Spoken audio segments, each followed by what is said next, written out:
Bien, vamos a continuar, mis hermanos. Génesis capítulo 17, versículo 3. Después de la promesa dada el Señor a Abraham de que tendría un hijo a los 99 años, dice el Señor, Génesis 17, 3 y 6. Entonces Abraham se postró sobre su rostro, diciendo: He aquí mi pacto es contigo y serás padre de muchedumbre de gentes.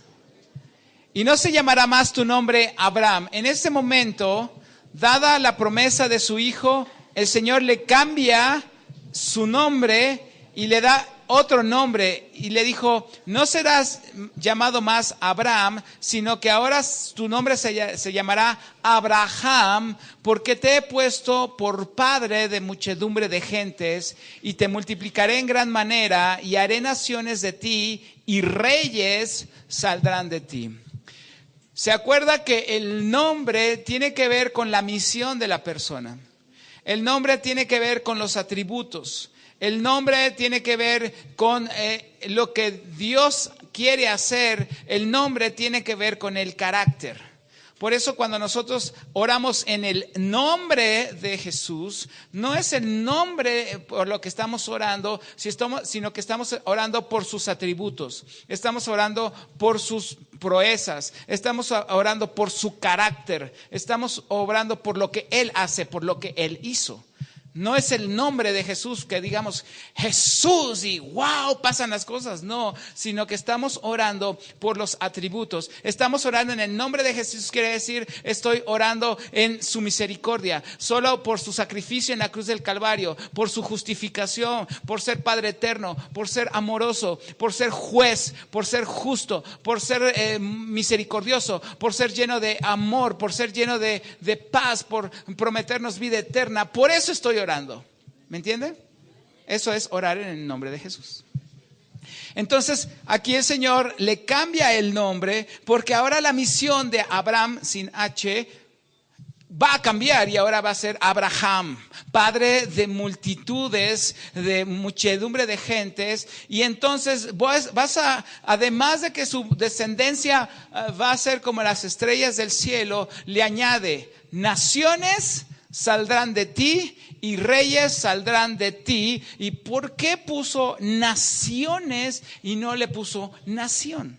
Porque de Abraham salieron dos naciones: el pueblo árabe y el pueblo israelita, el pueblo judío. Por eso le puso dos naciones van a salir de ti. Una que va a ser fiero, intemperante, intempestuoso, etcétera, etcétera. Y el otro va a ser el hijo de la promesa. Y versículos 7 y 8. Y estableceré mi pacto entre mí y ti y tu descendencia después de ti en sus generaciones por pacto perpetuo. Por pacto perpetuo para ser tu Dios. Y él de tu descendencia después de ti, y te daré a ti y a tu descendencia después de ti la tierra en que moras, toda la tierra de Canaán en heredad perpetua, y seré el Dios de ellos. Y este pacto perpetuo es la palabra en hebreo berit olam, que significa pacto para siempre. Y esta palabra olam en el hebreo significa eternidad, eterno. Es un pacto que va a ser eterno. Cuando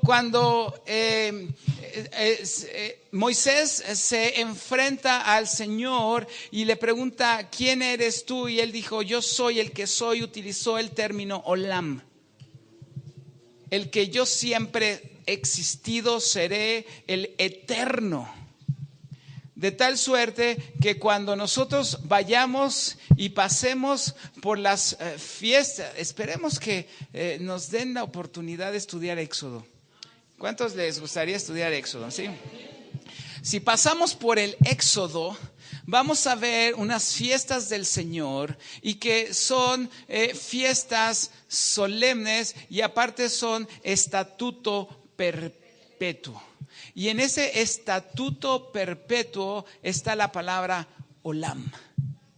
Juká olam, estatuto perpetuo, estatuto que tiene que ver con la eternidad. Y entonces el Señor le dice, este va a ser un pacto, un convenio, establecer una promesa para siempre, para siempre. Gálatas capítulo 3, versículos 6 y 8 dice, así Abraham creyó a Dios y le fue contado por justicia. Sabed por tanto que los que son de fe, estos son hijos de Abraham. Los que son de fe, estos que son hijos de Abraham. ¿Y se acuerda que hablamos acerca de la predestinación? ¿Quiénes eran los predestinados? Los que venían de la simiente de Abraham. Entonces, si usted quiere ser de los predestinados, tenemos que ser de la fe. Y si somos de la fe, entonces somos hijos de Abraham y entramos en esa predestinación hecha por Dios. No quiere decir que la predestinación, desde que tú naciste ya estabas predestinado. Quiere decir que este estatuto perpetuo, este plan de Dios es perfecto. Y dice, por tanto, los que son de fe, estos son, ¿qué? Hijos de Abraham. Y la Escritura, previendo que Dios había de justificar por la fe a los gentiles desde Génesis. Desde ahí, en ese pacto que estaba haciendo con Abraham, el Señor ya estaba diciendo, va a haber gentiles. Va a haber gente que ni cuenta que sabían que existía un Dios hebreo y que van a llegar así todos, como usted y yo, así. Y que nos vamos a dar cuenta de que somos parte de ese plan y de esa herencia. Dio de antemano la buena nueva a Abraham diciendo, en ti serán benditas, ¿qué? Todas las naciones. Ahora sí. ¿En quién? En Isaac. Se cumplirá el proceso de bendecir a todas las naciones, pero de Abraham van a salir 2 naciones. Versículo 9 y 10 de Génesis 17 dice, dijo de nuevo Dios a Abraham, en cuanto a ti, guardarás mi pacto, tú y tu descendencia después de ti por sus generaciones. No fue una recomendación de Dios, no fue una sugerencia de Dios, fue una orden. ¿Usted quiere ser parte del linaje de Abraham? Entonces el Señor nos dice, en cuanto a ti, guardarás mi pacto, tú y tu descendencia después de ti por sus generaciones. Y este es mi pacto que guardaréis entre mí y vosotros y tu descendencia después de ti. Será circuncidado todo varón de entre vosotros. Será circuncidado todo varón de entre vosotros. Y mire, Romanos capítulo 4, versículo 11 y 12 dice, y recibió la circuncisión como señal, como sello de la justicia de la fe que tuvo, estando aún incircunciso, para que fuese padre de todos los creyentes no circuncidados, a fin de que también a ellos la fe les sea contada por justicia. Gracias a Dios que Abraham obedeció. Porque si no hubiera obedecido, usted y yo seríamos incircuncisos. Pero por la fe, gracias a la obediencia de Abraham, usted y yo ya no necesitamos circuncidarnos la carne. Ahora lo que tenemos que circuncidar es el corazón. Y entonces dice, a fin de que también a ellos la fe les sea contada por justicia y padre de la circuncisión, para los que no solamente son de la circuncisión, sino que también sigan las pisadas de la fe que tuvo nuestro padre Abraham antes de ser circuncidado. ¿Qué es lo que Dios estaba diciendo? ¿Tú quieres ser parte de mi pueblo? Sí, te tienes que circuncidar. Ahora, ¿qué significa la circuncisión en el pueblo hebreo? Porque tenemos que entender eso para entenderlo nosotros. La circuncisión en el pueblo hebreo es quitar el prepucio. ¿Qué significa ese prepucio? Es quitar lo que no sirve, quitar lo vano, quitar las cosas que no valen la pena. Circuncidarnos del corazón es quitar la vanagloria de la vida, quitar lo que no sirve, quitar lo que no aprovecha. Si realmente usted y yo queremos ser circuncidados, tenemos que zafarnos de este mundo, dejar de vivir en la escala de valores que este mundo ha establecido para empezar a vivir en la escala de valores que Dios ha establecido. Y si usted quiere circuncidar su corazón, pues vamos desechando lo que nos sirve. ¿Sí, amén? ¿Está usted dispuesto, dispuesta a desechar lo que callaron las mujeres?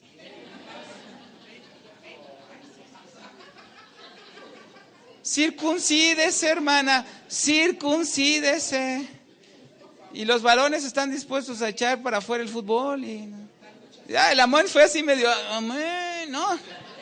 Como que lo dije, pero no me oyeron. Empezar a quitarnos el prepucio del mundo para entrar en el pacto con Abraham. Eso es lo que significa la circuncisión en el pueblo judío. Versículo 15 y 16 de Génesis capítulo 17. Dijo también Dios a Abraham, a Sarai, su mujer, no la llamarás Sarai, mas Sara será su nombre. Y bendeciré también, y la bendeciré, y también te daré de ella un hijo, sí, la bendeciré. Y vendrá a ser madre de naciones, reyes de pueblos vendrán de ella. Sarai significa mi princesa. La terminación y en el hebreo significa mío, de mi pertenencia. Por ejemplo, Sheli significa mío. Entonces, Sheli Shem Omar significa mi nombre es Omar.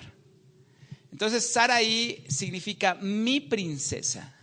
Pero el Señor le dijo, ya no es tu princesa, Abraham, ahora será llamada Sara, simplemente princesa o reina. Cuando el Señor le cambia el nombre a Abraham, se lo cambia también a Sara. ¿Qué significa eso? Que en un matrimonio somos una sola carne. Y si el Señor le cambió el nombre a su esposo, usted también ya tiene un nuevo nombre, con un nuevo propósito.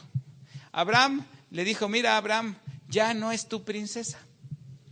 Ya no vas a poder hacer con ella como tú querías. Ahora el control va a ser mío, dice Dios. Y yo los voy a controlar a los dos para cumplir mi perfecto plan. Y viene la promesa de Isaac, versículo 16. Y la bendeciré, y también te daré de ella hijo. ¿Cuánto? Hijo. Pero anteriormente dijo que iba a ser madre de naciones. Entonces, ¿por qué le da uno? Porque en el reino de Dios, Pitágoras, se le funden las neuronas. Las matemáticas en el reino de Dios, aunque el Señor puso un libro llamado Los Números, pero los números en la Biblia no checan. Te voy a dar, ¿qué? Hijo. Sí, la bendeciré y vendrá a ser madre de naciones. Con uno. Hermanos, Dios necesita uno para cambiar al mundo entero. El problema es que todavía no lo encuentra y sigue sin encontrarlo. Porque nosotros estamos más preocupados en nuestras cosas que en las cosas de Dios. Estamos más afanados en nuestras cosas que en las cosas de Dios. Y la verdad, mis hermanos, creo que es momento de poner un alto aquí y empezar a tener una dependencia y una relación más profunda con Dios. De veras, de veras. Entonces Abraham se postró sobre su rostro y se rió y dijo en su corazón, a hombre de 100 años ha de nacer hijo y a Sara ya de 90 años ha de concebir. ¡Qué locura! Versículo 19, respondió Dios, ciertamente Sara, tu mujer, te dará un hijo. Yo en mi nueva versión internacional, Omar Martínez 2014, le añadí burro. Ya te lo dije, te lo volví a repetir y te lo vuelvo a repetir, Abraham. Si yo lo dije, yo lo cumplo. No te importe a ti cómo lo voy a hacer. No te preocupes, no andes sacando cuentas. Yo cuando digo algo, dice Dios, lo hago a pesar de tu incredulidad, porque soy Dios, dice Dios. Y llamarás su nombre Isaac, porque te reíste. Y confirmaré mi pacto con él como pacto perpetuo. Otra vez la palabra olam, para sus descendientes después de él. Versículo 21, mas yo estableceré mi pacto con Isaac, el que Sara te dará a luz por este tiempo el año que viene. Ya le dio fecha. Y entonces ya, bueno, imagínense, ¿no? Pobre Abraham ya estaba todo confundido, 100 años, 90 años, la verdad de aquí no puede salir nada bueno. ¿Quién tiene 99 años aquí? Todavía no. Y ya se cansó. A los 99 apenas empiezan las promesas. Versículo 23. Entonces tomó Abraham a Ismael su hijo, y a todos los siervos nacidos en su casa, y a todos los comprados por su dinero, a todo varón entre los domésticos de la casa de Abraham, y circuncidó la carne del prepucio de ellos en aquel mismo día, como Dios le había dicho. Era Abraham de 99 años cuando circuncidó la carne de su prepucio. Dios le está diciendo a Abraham, tienes que hacer esto, pero aquí ya está la promesa. Pregunta, ¿Dios detiene su promesa por nuestra falta de obediencia? ¿O usted cree que Dios va a cumplir su promesa a pesar de nuestra desobediencia? Usted va a decir, sí, Dios va a cumplir porque Él va a cumplir. Dios retrasa su promesa por nuestra desobediencia. Si no hay obediencia, no hay cumplimiento de promesa. Y si usted y yo nos morimos sin obedecer, Dios escogerá a otro para cumplir su promesa. Al final de cuentas, las dos se cumplen. Dios va a cumplir su promesa, pero a lo mejor no con nosotros, por nuestra desobediencia. Pero si somos obedientes, Dios cumple su promesa en nosotros. Al final de cuentas, Dios lo va a hacer. Y dice, capítulo 18 de Génesis, versículo 1. Después le apareció el Señor en el encinar de Mamre, estando él sentado a la puerta de su tienda en el calor del día. Y alzó sus ojos y miró. Y aquí 3 varones que estaban junto a él. A ver, punto número 1. Si interpretamos a la Viva México, la vamos a regar. ¿Qué estaba haciendo Abraham? ¿Sentado qué? ¿Estaba haciendo qué? ¿Cómo que haciendo qué? Para nosotros estaba haciendo nada, era un buen mexicano en un día de reposo, ¿no? Ahí sentadito, echándose airecito, así nada. No. Cuando alguien se sienta a la puerta, es un término hebreo, es que está en control de su casa. ¿Se acuerda qué pasaba con Lot cuando, después lo vamos a ver, cuando fueron los ángeles, lo encontraron a la entrada de la puerta? ¿Estaba haciendo qué? ¿Qué hacían ahí? Eran los que juzgaban, eran los que trataban asuntos, eran los que estaban al pendiente de todas las cuestiones de la ciudad. Entonces, cuando Abraham estaba sentado en la puerta de ¿qué? Él estaba a la puerta de su tienda. Él quiere decir que él estaba trabajando, varones. Estaba trabajando, teniendo control de su casa y de todas sus posesiones. No quiere decir que estaba ahí sentado echándose aire, qué calor. No, estaba haciendo calor, estaba trabajando, estaba al pendiente de su casa. Estaba a la puerta de su tienda. Y dice, y alzó sus ojos y miró, y a que 3 varones que estaban junto a él, y cuando los vio, salió corriendo de la puerta de su tienda a recibirlos, se postró en tierra y dijo, Señor, si ahora he hallado gracia en tus ojos, te ruego que no pases de tu siervo. ¿Cuántos eran? ¿A cuántos se refirió Abraham? ¿Cómo es eso?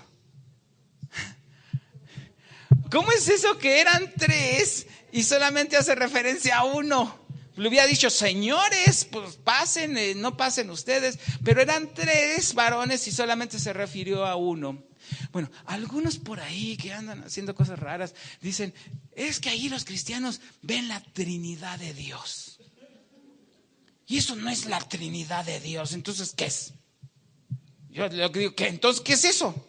Que son tres y se le refiere a uno. Bueno, vamos a seguir leyendo.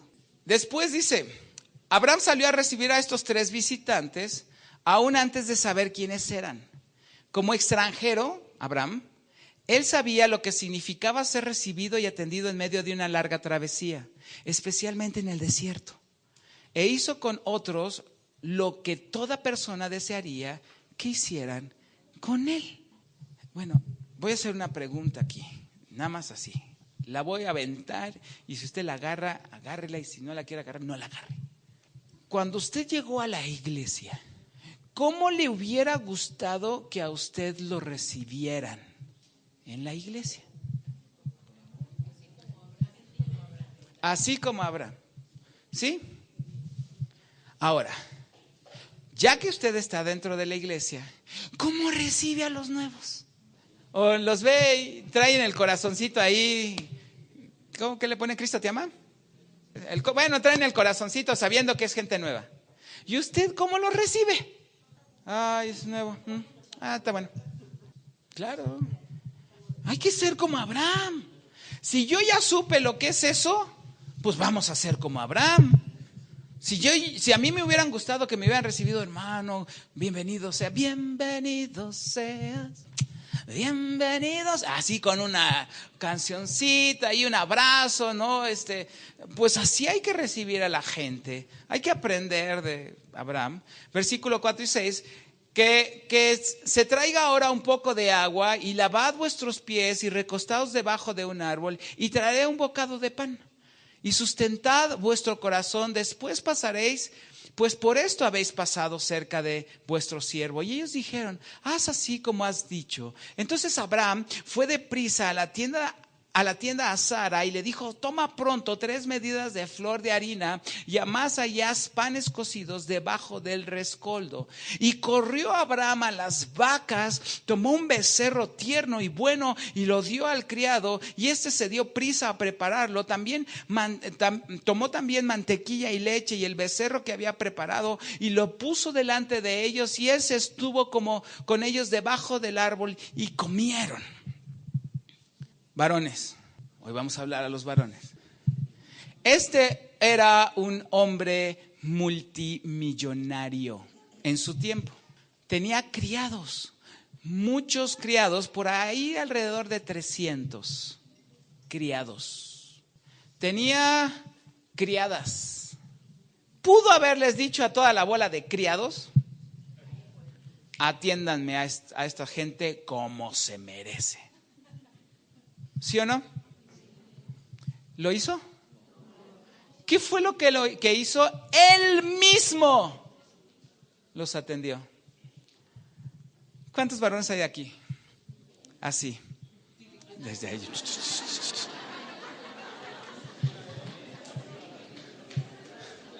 Sí que se levantaron todas las manos así y luego fueron bajando.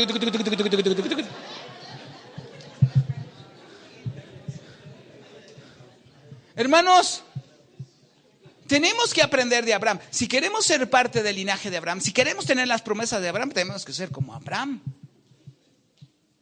Y varones, necesitamos ser hospedadores, hacendosos y generosos al servir en casa.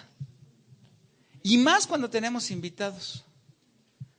Porque luego a veces somos, a ver, Cleotilde, atiende a mis amigos. Son cristianos, todos oran y leemos la Biblia. ¿Y qué? Usted levántese y atiéndalos.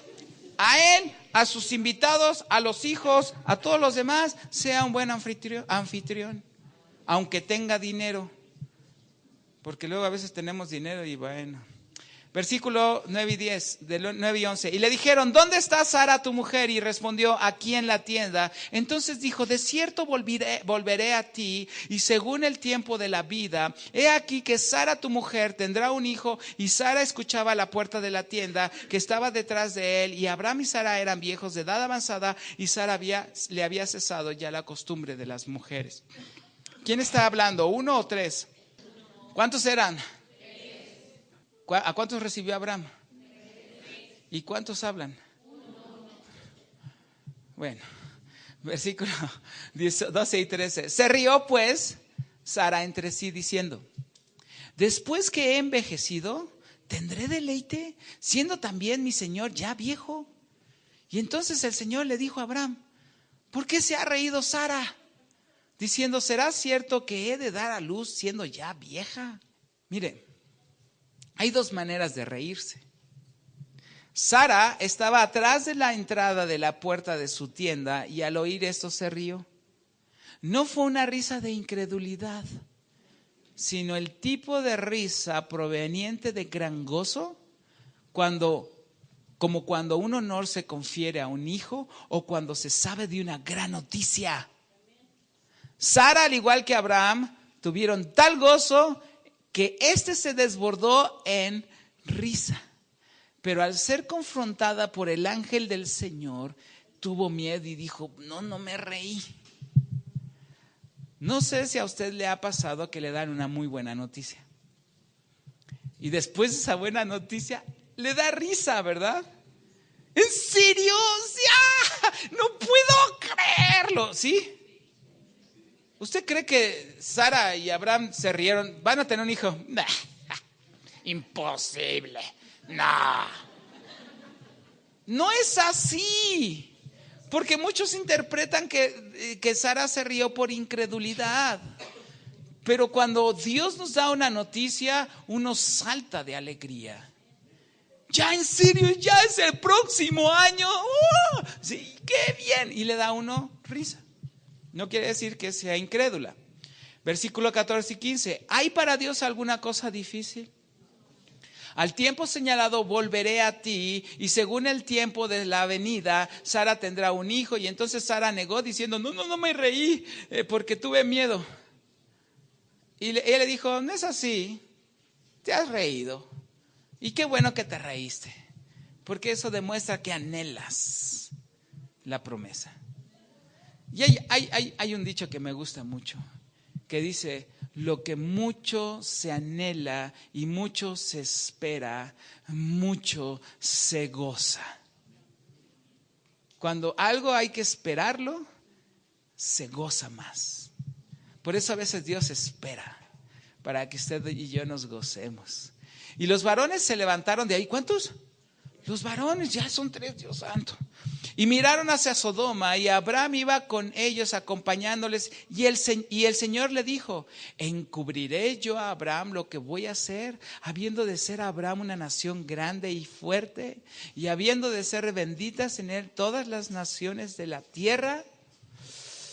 Porque yo sé que mandará a sus hijos y a su casa después de sí, que guarden el camino del Señor. Esos son los hombres que necesitamos en la iglesia, hermanos. Estos son los hombres de a de veras. No los que ahí andan diciendo, no, pues, ¿viste el partido? ¿De qué? ¿Lo viste? ¿La final? ¿Para qué? ¿No la viste? No. ¿Te la perdiste? Sí. ¿Quién ganó? Fulanito. ¿Y? ¿Eso me beneficia? ¿Me hace mejor persona? ¿Me hace mejor padre? ¿Mejor esposo? Hermanos, vamos circuncidándonos las cosas buenas. Y vámonos metiendo al verdadero plan de Dios. Y mire, un verdadero varón es aquel que mandará a sus hijos y a su casa después de sí, es decir, a sus nietos, que guarden el camino del Señor, haciendo justicia y juicio, para que haga venir el Señor sobre Abraham lo que ha hablado acerca de él. Salmos capítulo 25, versículo 2 y 14 dice, ¿quién es el hombre que teme al Señor? Él enseñará el camino que ha de escoger. ¿Gozará él de bienestar? y su descendencia heredará la tierra. La comunión íntima del Señor es con los que le temen, y a ellos hará conocer su pacto. De esos varones necesitamos en la iglesia. Y entonces el Señor le dijo: por cuanto el clamor contra Sodoma y Gomorra se aumenta más y más. ¿Cuántos iban? Iban 3. Y luego el Señor está hablando con él. ¿A dónde se fueron esos 3? ¿O qué les sucedió? ¿Por qué iba con ellos y luego el Señor le está hablando? Porque estamos hablando de la perfecta Trinidad, Padre, Hijo y Espíritu Santo en una sola persona. Representados en la manera en que Abraham estaba viendo a estos hombres en el encinar de Mamre. Por cuanto el clamor contra Sodoma y Gomorra se aumenta más y más y el pecado de ellos se ha agraviado en extremo, descenderé ahora y veré si han consumado su obra según el clamor que ha venido hasta mí. Según el clamor que ha venido hasta mí. ¿Quién de Sodoma y Gomorra estaría clamando? Si todos estaban felices, estaban en la party time, ¿no? En el tiempo de fiesta. Todos haciendo lo que querían hacer, comiendo, bebiendo y dándose en casamiento, casándose y dándose en casamiento. Entonces, como uno dice, el clamor, y a lo mejor había ahí un hombre llamado Lot, sería Lot. Pero después lo vamos a ver en la clase que entra, que pues Lot también estaba tan feliz ahí. Pero dice, según el clamor que ha venido hasta mí, y si no lo sabré. Y se apartaron de ahí los varones y fueron hacia Sodoma, pero Abraham estaba aún delante del Señor. Isaías capítulo 3, versículos del 9 al 10 dice: la apariencia de sus rostros testifica contra ellos, porque como Sodoma publican su pecado, no lo disimulan. Ay del alma de ellos, porque amontonan mal para sí.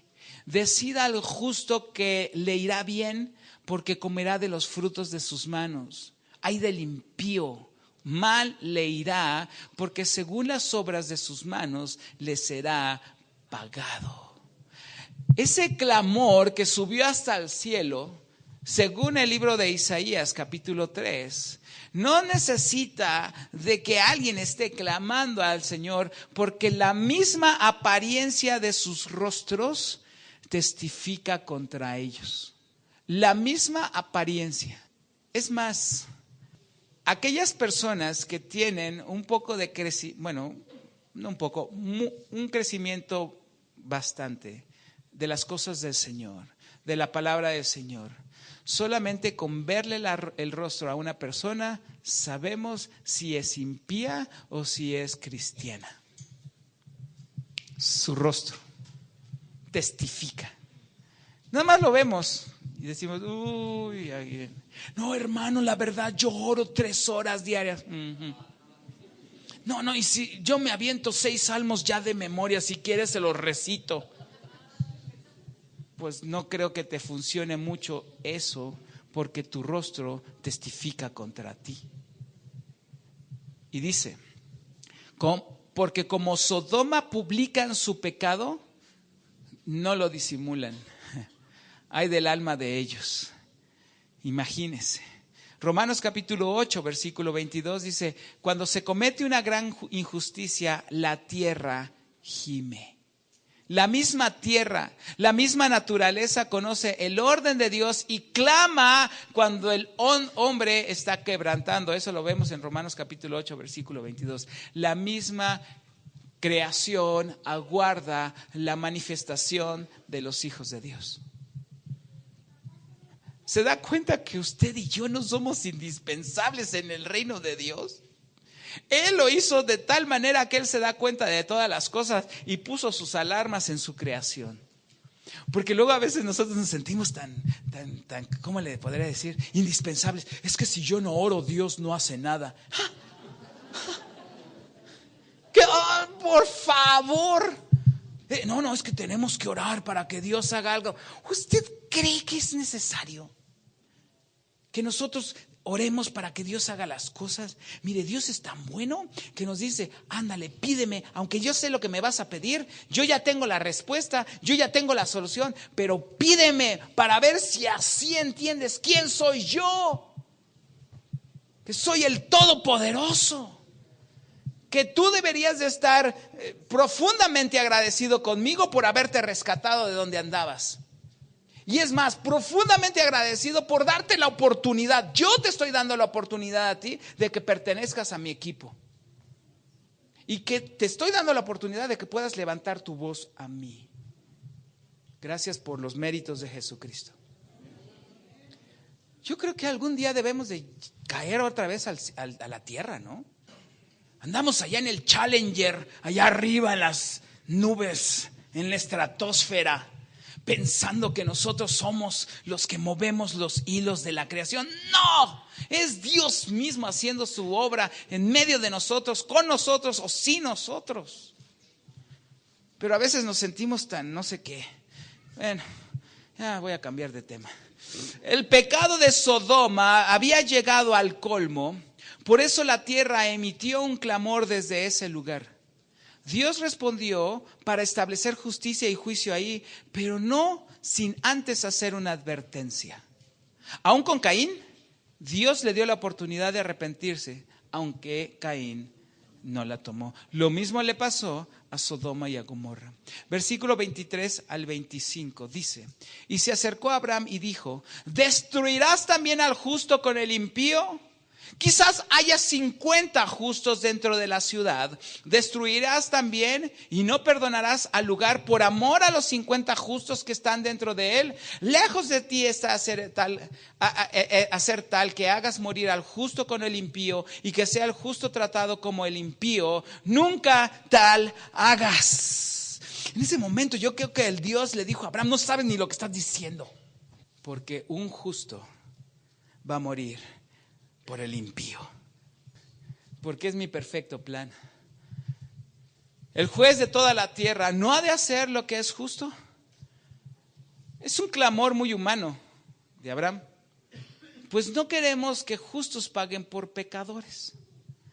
Pero si conocemos a Dios, debemos aprender a confiar que Él hará lo que es justo. El corazón de Dios no es de venganza, sino de justicia. Pero antes de hacer juicio, Él muestra su misericordia llamando al arrepentimiento. La Biblia claramente dice que Dios no quiere la muerte del impío, sino que quiere que todos se arrepientan y vivan y procedan al arrepentimiento. Versículo 32 de Génesis 18. Y volvió a decir, no se enoje ahora mi Señor. Él era un buen hermano. Si hablares solamente una vez, quizás se hallarán ahí 10. Bueno, primero fue 50, y luego 40, y luego 30, y luego 20. Estaba regateando ahí el Abraham. Y llegó a 10. No la destruiré, respondió, por amor a los 10. Y el Señor se fue. Luego que acabó de hablar a Abraham, y Abraham volvió a su lugar. Dios, para poder ejecutar un juicio, primero tiene que usar de misericordia. Y para poder usar de misericordia, al menos tiene que haber un justo en ese lugar para primero usar de misericordia. Y cuando Dios quita a ese justo de ahí, no hay más misericordia y viene el juicio total y profundo para la humanidad. El problema radica en que en toda la historia de la humanidad, en toda la historia, Dios no halló un solo hombre justo. Por cuanto todos pecaron, todos estamos destituidos de la gloria de Dios. Por lo tanto, el juicio tendría que ser eminente contra este planeta. Pero entonces Dios saca el as bajo la manga y manda a su Hijo en medio de la tierra para que ese justo trajera misericordia. Y solo por ese justo, Dios no ha enviado su castigo totalmente hacia toda la humanidad. Pero una vez que ese justo sea quitado, el juicio de Dios vendrá. Ahorita tenemos tiempo. Estamos en el tiempo de la misericordia. Estamos en el tiempo de la gracia. Pero el tiempo de la gracia no quiere decir que ya no estamos bajo la ley y ya somos graciosos. No. El tiempo de la gracia es que aún no se ha quitado el justo de en medio de nosotros. Y por ese justo Dios sigue haciendo misericordia. Por eso se tuvo que proveer de un cordero. Y nosotros hemos a veces hasta malinterpretado la palabra jiré, proveer, para que Él nos provea de cosas materiales. ¿Usted cree que para eso sirve ese nombre? ¿Para qué usted cree que para eso sirve ese atributo de Dios, Jehová jiré? ¿Usted cree que eso significa darnos cosas? Él lo que está proveyendo es un cordero para que usted y yo podamos tener vida eterna. Eso es lo que se llama la ley de la primera mención en teología. La primera vez que se menciona el término, eso es lo que realmente significa ese término. Que Dios nos da cosas, sí. Que Dios nos provee cosas, sí. Pero ese no es el principal atributo, fundamento o acción del nombre Jireh. Es para darnos vida eterna, hermanos. Y nosotros utilizando, Señor, tú eres el Señor el que me da, dame un coche. Tú eres Jireh, el proveedor, el que me dé un coche. Utilizando el nombre del Señor para eso, yo digo que tenemos que hacernos una, ¿cómo se llama acá? Operación cerebral. En fin. Por eso Dios mandó al justo, al único justo, para extender su misericordia. Wow. No la destruiré, respondió, por amor a los 10. Y el Señor se fue, y luego que acabó de hablar Abraham volvió a su lugar. ¿Por qué ya más llegó hasta 10? ¿Y por qué no se fue hasta 1? Mire, ¿se acuerda cuando se separaron? Que sus pastores eran muchos. Entonces Abraham dijo, bueno, podemos, en aquel entonces las familias eran un tanto numerosas, y podría decir, bueno, si hay 10 familias con 5 integrantes cada familia, 50. Yo creo, Señor, que Lot hizo su chamba, hizo su tarea, y debe de haber al menos 10 familias. Y Dios le dijo, si hay 10, no la destruyo. Ups. Bueno, pues debe de haber 8. No. Bueno, 6. No. Bueno, 4. No. 2. Lot y otra familia. ¿O con quién se junta Lot? Dijo, no hay. No, Señor, pues entonces ya no sé qué decirte. Ni hay 50, ni 45, ni 30, ni 10. Y cuando llegó a los 10, Abraham detuvo su intercesión. ¿Por qué 10? Porque 10 es el número que representa una congregación. Según algunos comentaristas, este es el mínimo número que se necesita para cambiar una nación. 10 personas. Habemos más de 10. ¿Usted cree que no podrá cambiar Dios esta nación? La realidad, hermanos, y lo voy a decir tristemente, es que creo que no habemos 10 justos aquí. Y lo digo yo por mí, por vergüenza mía. No creo que habemos 10 justos aquí. Porque si hubiera 10, Dios cambiaría esta nación. ¿Se da cuenta que estamos en un nivel espiritual muy malo? Muy malo.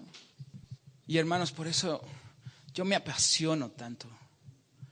Yo me apasiono tanto con la Escritura, con la Biblia, con la palabra de Dios, con la presencia de Dios. Dios los bendiga, mis hermanos. Dios los guarde.